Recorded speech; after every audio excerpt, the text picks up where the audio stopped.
Hey guys, and welcome to Trade Tuesday. I'm going to talk about two trades that would really work out for both teams, and we'll go from there in the NBA. We're going to be talking about John Wall to the Bulls. Now, I was looking at this, and John Wall to the Bulls would make a lot of sense for the Bulls, as they're close to a playoff spot, but not quite there.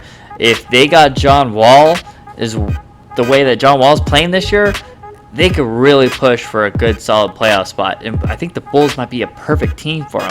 I think the haul that you would need back for John Wall, and it wouldn't even be as much of a haul, but you definitely have to throw at least a first-round pick in there. I think Kobe White, Marketing, and you'd probably have to throw Otto Porter Jr. in there.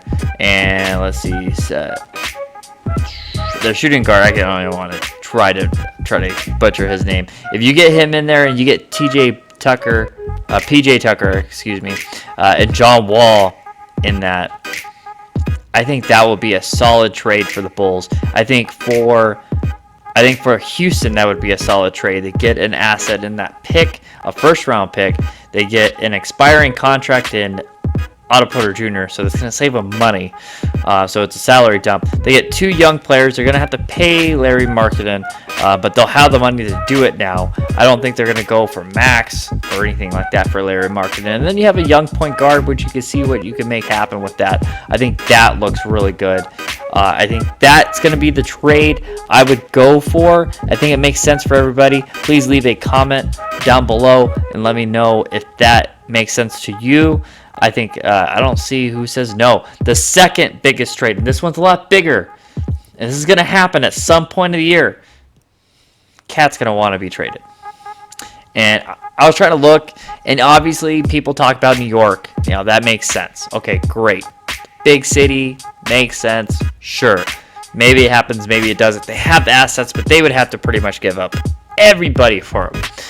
Because of the kind of players that they have, they don't really have anyone that's a solid standout player that they're like, we won't trade for KAT.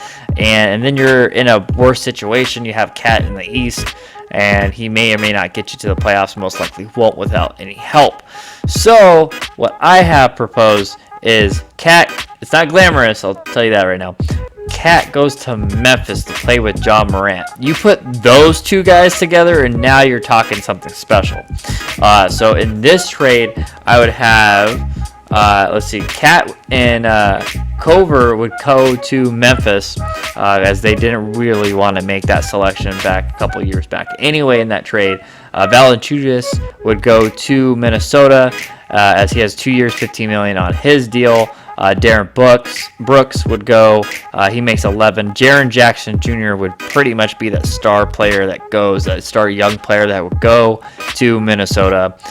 Then they have Brandon Clark, who's a solid role player, would also go on that team as a power forward.